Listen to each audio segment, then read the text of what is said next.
পালতোলা যে ব্রিজটা নামকরণটা হলো এমনি প্রচলনটা হলো কোন থেকে বলতে পারেন? এখন বর্তমান আর ওই গ্রামগঞ্জে যা আসে এই ট্রাক এই হয়তো ইট নিয়ে আসলো বালি নিয়ে আসলো এইগুলো আচ্ছা মানে এই রোডটা হয়েছে কদিন আগে? পাকা রোডটা হয়েছে কদিন আগে? এই পাকা রোডটা কত বাড়িয়ে গত বছর হয়েছে।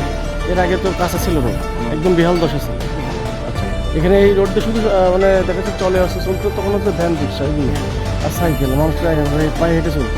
তো এই গ্রামের ভিতরে এতগুলো ব্রিজ করার কারণটা কি আপনি জানেন? এটা বলতে পারবো এখন তারা ইন্ডিয়ান মানুষ তারাই বলতে পারে যে কীভাবে করে যখন এই ব্রিজটা করে তখন কি আপনার মনে আছে আছে কত বছর আগে হতে পারে? 20 বছর হতে গেল এই ব্রিজের বয়স 20 বছর হতে গেল। হয়নি হয়তো লেখা ছিল ওইখানে লেখা ছিল আপনার বাসা কি এখানে?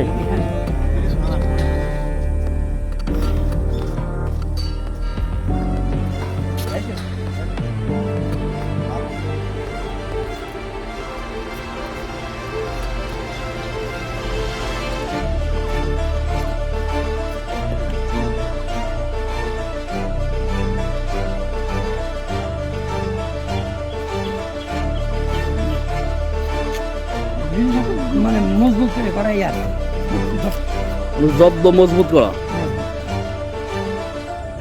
তারপর দিয়ে মানে তৈরি করেছে আসছে ব্যাপার।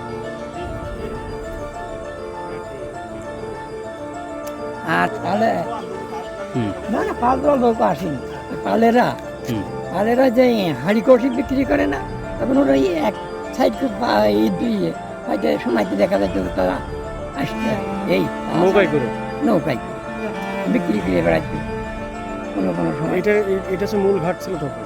এটা মনে হয় ওই কারণে ব্রিজটা তো হাইট করে করা হয়েছে আর কি।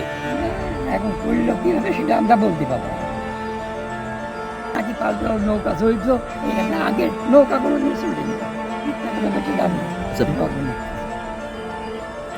আচ্ছা স্যার, ধন্যবাদ। ছেলেদের বাসা এখন